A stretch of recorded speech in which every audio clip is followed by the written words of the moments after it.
तो कार्बोहाइड्रेट्स को हम सिंपली कह सकते हैं कि दे आर पॉलीहाइड्रोक्सी एल्डिहाइड्स और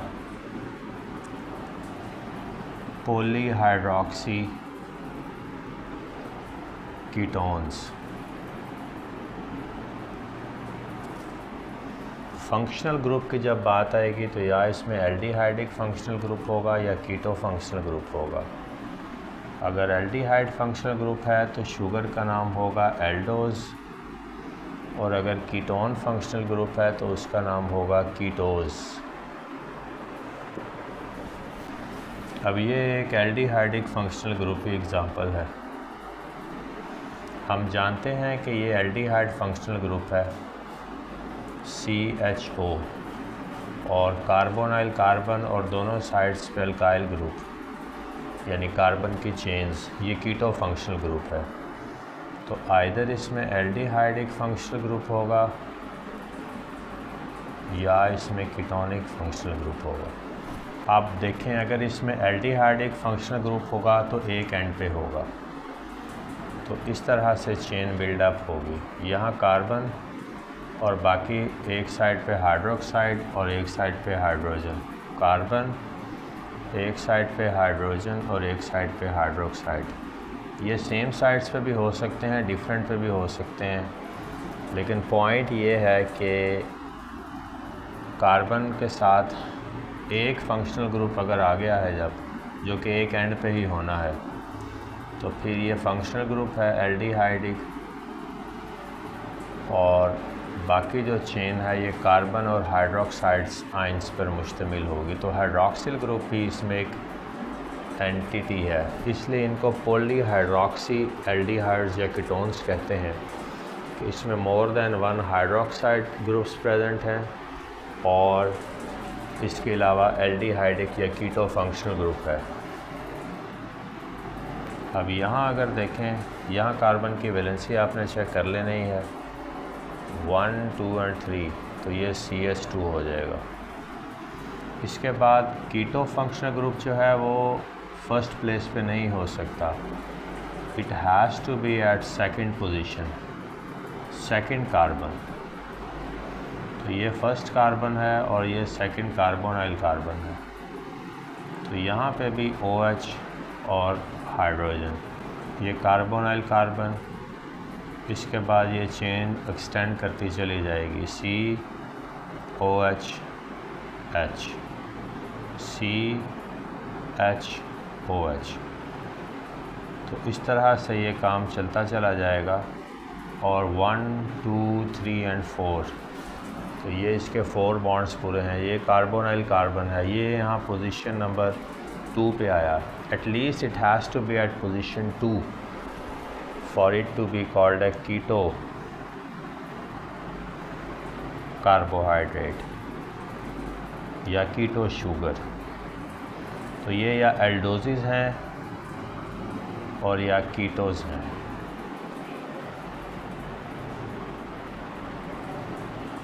इनका general formula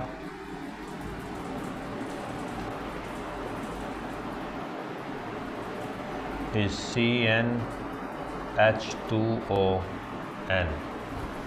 So their general formula is CnH2ON.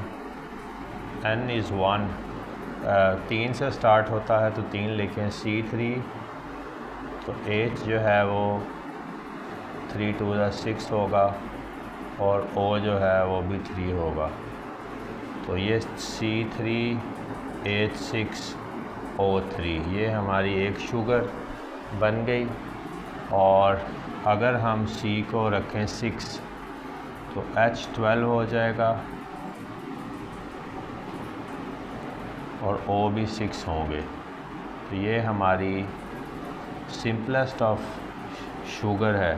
Simplest of sugar का मतलब ये है कि हमारे फोटोसिंथेसिस की प्रोडक्ट जो कार्बोहाइड्रेट है। सो this is product of photosynthesis, और ये फिर फर्दर हाइड्रोलाइज होती है, ऑक्सीजनेट होती है, ऑक्सीडाइज होती है और यील्ड करती है हमें एनर्जी।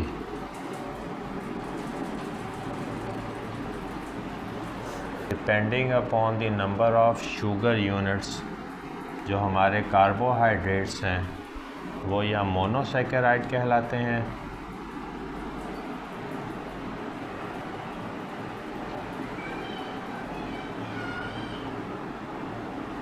या ये डाइसैकेराइड्स कहलाते हैं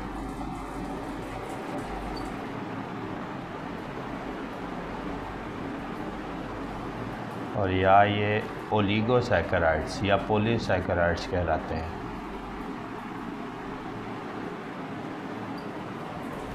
अब जो मोनोसैकेराइड्स हैं they can not be hydrolysed, यानी इनको आप पानी से ट्रीट करा के तोड़ नहीं सकते, जबकि जो डाइसैकेराइड्स हैं they can be hydrolysed because bond आपने तोड़ना है। टू मोनोमर्स मिलकर ये पॉलीमर बना है, तो फिर यहाँ पे आप इन टू मोनोमर यूनिट्स को तोड़ सकते हैं और बॉन्ड क्लीव करा सकते हैं। तो वो जो दो शुगर के यूनिट्स हैं मोनोमर्स या मोनोसैकेराइड्स वो अलहदा हो जाएंगे, और जो ओलिगोसैकेराइड्स हैं ये मैनी मोनोमर यूनिट्स से मिलकर बने हैं और ये भी हाइड्रोलाइज हो जाएंगे इनटू स्मॉलर यूनिट्स। तो ये दोनों हमारे एनर्जी के सोर्सेज हैं, डाइसैकेराइड्स और ओलिगोसैकेराइड्स, क्योंकि हाइड्रोलिसिस पर ये एनर्जी रिलीज़ करते हैं। ये याद रखिएगा कि ग्लूकोसाइडेक लिंकेज होती है जिससे दो मोनोमर्स कार्बोहाइड्रेट्स के मिलते हैं।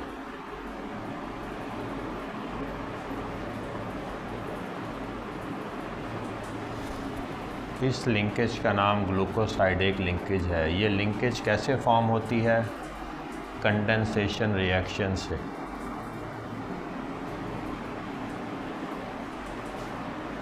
यानी with the loss of water molecule.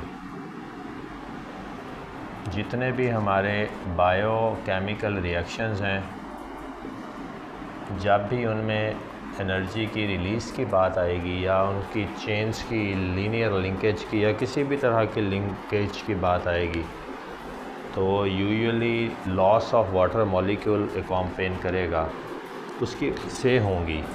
और उसकी वजह यह है कि जब more than one functional units involve होते हैं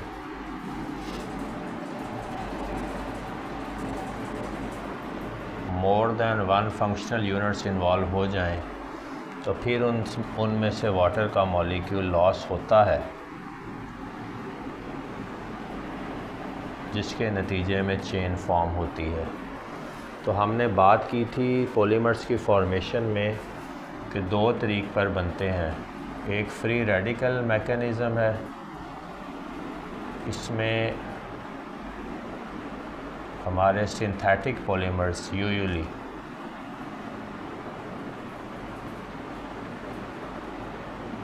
जैसे रबर प्लास्टिक वगैरह हैं वो बनाए जाते हैं, और इसमें जो है फ्री रेडिकल इनिशिएशन है। लेकिन जो हमारे बायो मॉलिक्यूल जब आ जाते हैं तो वो क्योंकि more than one functional units पे इन्वॉल्व होते हैं, और ये फ्री रेडिकल मैकेनिज़्म में अब ईथीन की मिसाल हमने देखी थी। ईथीन से पॉलीइथाइलिन बनता है।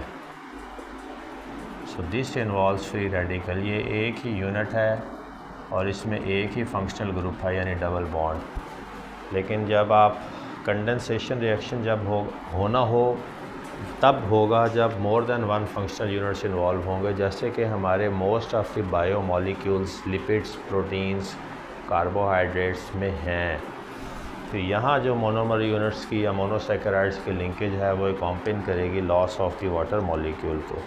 अब हम एक मोनोसैकेराइड ग्लूकोज को देखते हैं, स्ट्रक्चरली देखते हैं। Glucose is H12O6, it cannot be further hydrolyzed into simple sugars.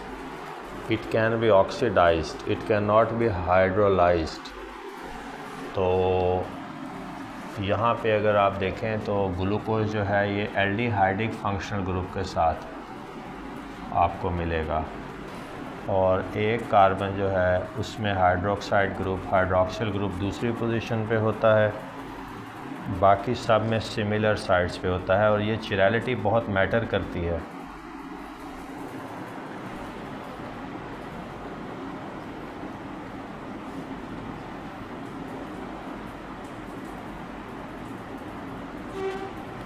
One, 2, 3, 4, 5 and 6. So this is a 6 carbon aldose sugar.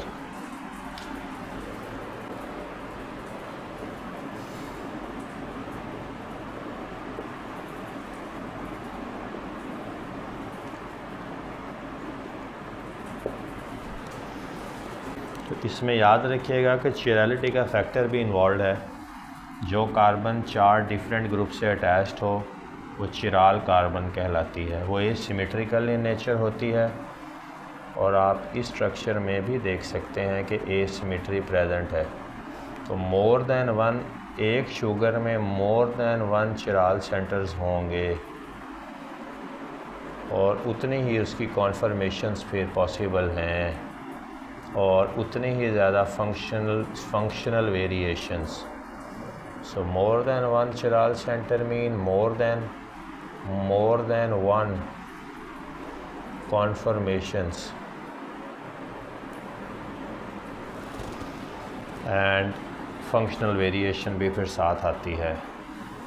Glucose का जो corresponding है sugar fructose, glucose is an aldose sugar, fructose is a ketose sugar.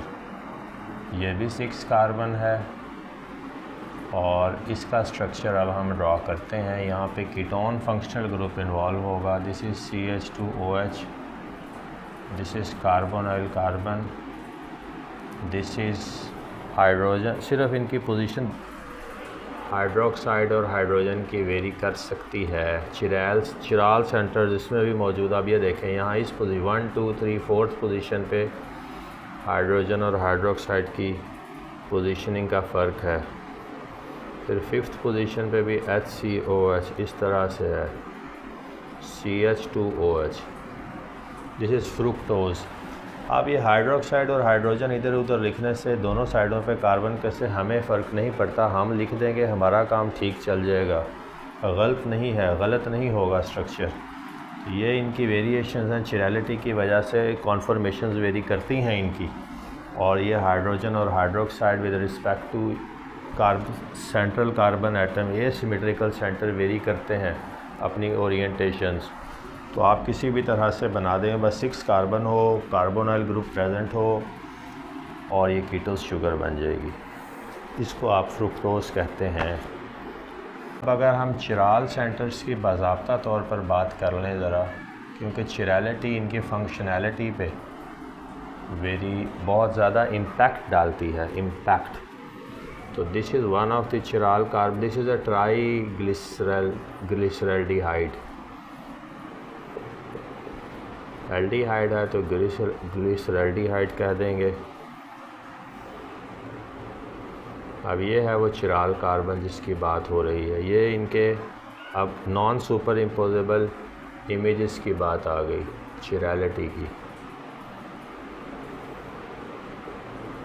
तो ये इस तरह से इनकी non super imposable image बनेगी। इस कॉन्फर्मेशन को आप कह देंगे डी कॉन्फर्मेशन या डी ग्लाइसरल एल्डिहाइड,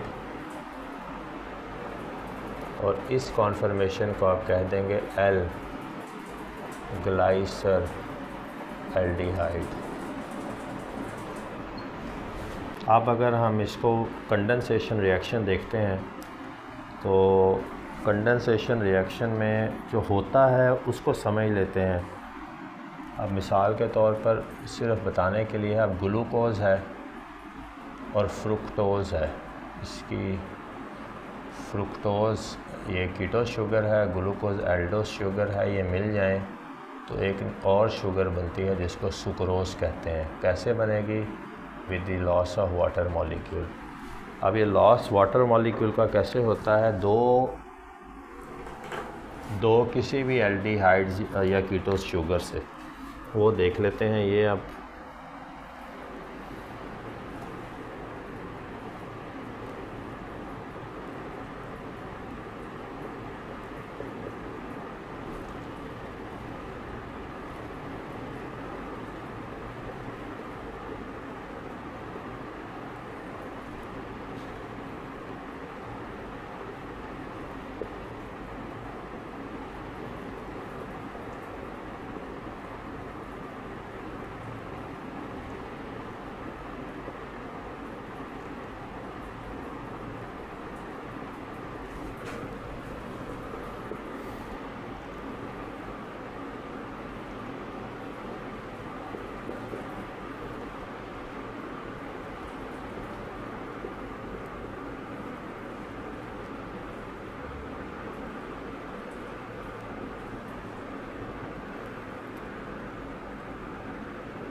अब ये मैंने वही 6 कार्बन शुगर लिखी हैं ग्लूकोज। अब आपने वाटर मॉलिक्यूल, अब ये कंडेंसेशन, ये इसकी 1 पोजीशन है और ये इसकी 1 2 3 और 4 पोजीशन है। तो यहाँ पे 1 और 4 आमने सामने हैं। यूजुअली 1 4 पे कंडेंसेशन होती है, और जब पॉलीसैकेराइड्स में बात चली जाए तो बाज़ जगहों पे 1 6 पे भी होती है, 1 4 के साथ साथ। अब ये एक से हाइड्रोक्सिल, अब इसको ज़रा सीधा करके लिखते हैं HO, ये hydrogen. So this is lost as water. और जो बाकी चीज़ आपके पास बनेगी वो आपने जोड़, ये ऑक्सीजन जो है ये अब इन 2 कार्बन्स के दरमियान आ जाएगी। ये है असल पॉइंट, ये ऑक्सीजन कार्बन म्यूचुअल, और बाकी स्ट्रक्चर सारा वैसे का वैसे है। तो ये वाटर लॉस हो गया। बाकी आप पूरा कर लेंगे, स्ट्रक्चर को टाइम ज़ाया नहीं करते, आप बना लेंगे। ये है वो ग्लूकोसाइडिक लिंकेज जो कार्बन ऑक्सीजन कार्बन 1 4 पोजीशन पे बताया आपको डाइसैकेराइड्स में यूजुअली, और पॉलीसैकेराइड्स में 1 6 पे भी मिलेगी 1 4 के साथ साथ। अब हम अगर पॉलीसैकेराइड्स की बात करें तो पॉलीसैकेराइड्स में मैनी मोनोमर यूनिट्स हैं। Disaccharides में only two monomer units are involved. So when many monomers are involved, then the product formed or the carbohydrate is a polysaccharide. It means that many sugar units are united.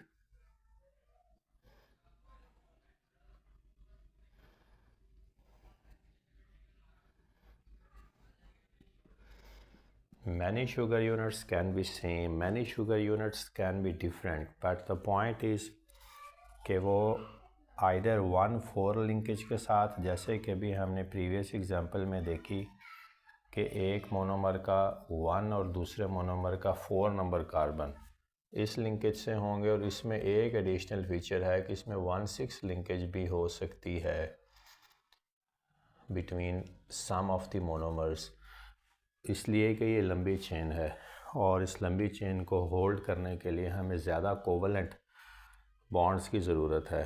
तो जो bond eventually form होता है वो covalent bond है, लेकिन form होने का तरीका जो है वो loss of the water molecule के साथ है। तो इसको कंडेंसेशन रिएक्शन कहते हैं, जैसे कि बायोपॉलीमर्स की हम में होते हैं। तो कंडेंसेशन रिएक्शन के नतीजे में बनने वाला कोवलेंट बॉन्ड जो है वो इस केस में मोर देन 1 कोवलेंट बॉन्ड्स हो सकते हैं, और एक तो 1,4 लिंकेज है जैसे कि डाइसैकेराइड्स में हमने एग्जांपल में देखी, और एक इसमें एक्स्ट्रा लिंकेज 1,6 पॉइंट पे, यानी एक मोनोसैकेराइड के 1 नंबर कार्बन पे और दूसरे के 6 नंबर कार्बन पे भी लिंकेज डेवलप हो सकती है। तो उसके ये होगा कि ये जो पॉलीसैकेराइड है ये एक फर्म यूनिट के तौर पर, क्योंकि ये बेसिकली हमारे एनर्जी स्टोरेज है, स्टार्च है, सेलुलोज है, ग्लाइकोजन है, तो ये प्लांट्स और एनिमल्स में एनर्जी सोर्सेस का काम करते हैं, ये स्टोर्ड हाउसेस ऑफ एनर्जी हैं। तो जब भी जिस्म को हमारे एनर्जी की रिक्वायरमेंट होगी तो ये ब्रेक डाउन करेंगे polymers into their monomer units. तो पॉइंट ये है कि एक्स्ट्रा लिंकेज होना ज़रूरी है। अब यहाँ अगर हम इसकी एग्ज़ाम्पल देखेंगे तो वो थोड़ी सी कॉम्प्लेक्स है, हम उसके चक्कर में नहीं पड़ते, हम सिर्फ देखते हैं कि हमारे पॉलीसैकेराइड्स हैं कौन कौन से GUUली जिनको हम डील करते हैं रूटीन में। एक स्टार्च है, एक सेलुलोज है और एक ग्लाइकोजन है।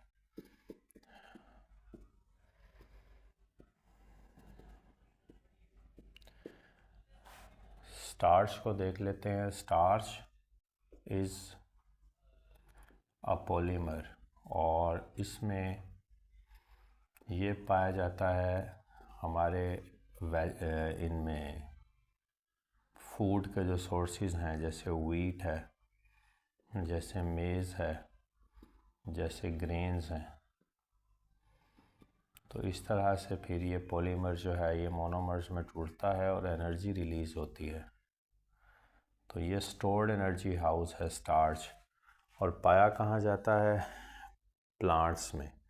और किसका पॉलीमर है? ग्लूकोज का।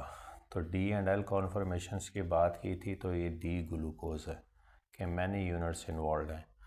तो ये जब ग्लूकोज के मैनी यूनिट्स आपस में लिंकेज डेवलप करेंगे, या 1,4 लिंकेज या 1,6 लिंकेज, दोनों ग्लाइकोसाइडिक लिंकेजेस ही हैं, ये याद रखिएगा। जैसे कि अभी बात की कि ग्लाइकोसाइडिक लिंकेज का मतलब ये है कि वाटर मॉलिक्यूल का लॉस होगा एक के हाइड्रोक्सिल से और दूसरे के भी हाइड्रोक्सिल से, लेकिन हाइड्रोजन, और ये माइनस वाटर होगा, और ये जो माइनस वाटर है इसके नतीजे में आपको 1,4 पे लिंकेज मिलेगी, 1,6 पे कार्बन पे लिंकेज मिलेगी, यानी 1 और 4, 1 एंड 6 पॉइंट्स पे।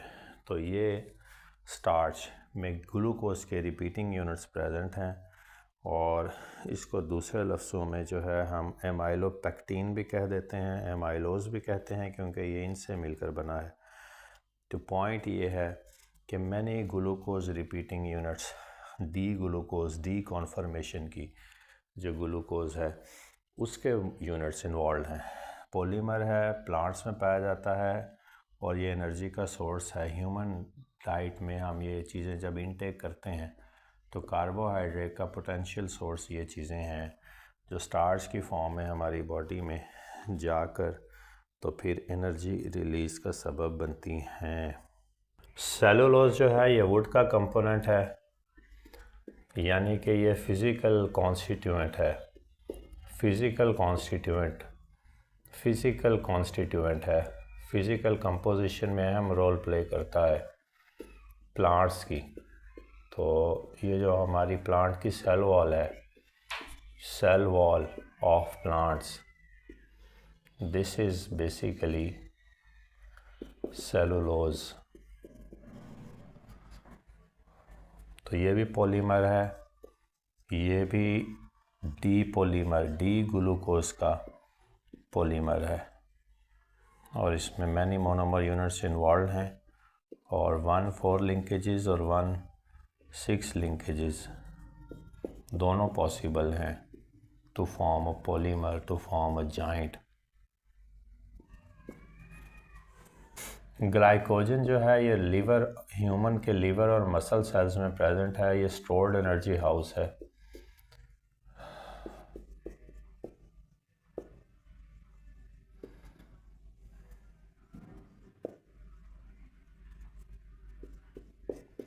और ये भी मैनी मोनोमर यूनिट्स पे मुश्तमिल है। अगेन 1,4 और 1,6 लिंकेजेस हैं, और इसके नतीजे में इसको एनिमल स्टार्च भी कहते हैं क्योंकि ये ह्यूमन में स्टोर है। तो इसको एनिमल स्टार्च कह देते हैं। प्लांट की जो स्टार्च है वो उसको हमने देखा, तो वो प्लांट का स्टोर हाउस है, basically warehouse of energy, और ये एनिमल्स का है, तो इसको एनिमल स्टार्च कह देते हैं। हाइड्रोलिसिस पे ये स्मॉल ग्लूकोज यूनिट्स में टूट जाएगा, और जब भी पॉलीसैकेराइड्स में टूटना है तो बंडल्स ऑफ एनर्जी रिलीज होगी, क्योंकि many monomers are involved. General formula अगर करें तो स्टार्च और सेलुलोज का ये है।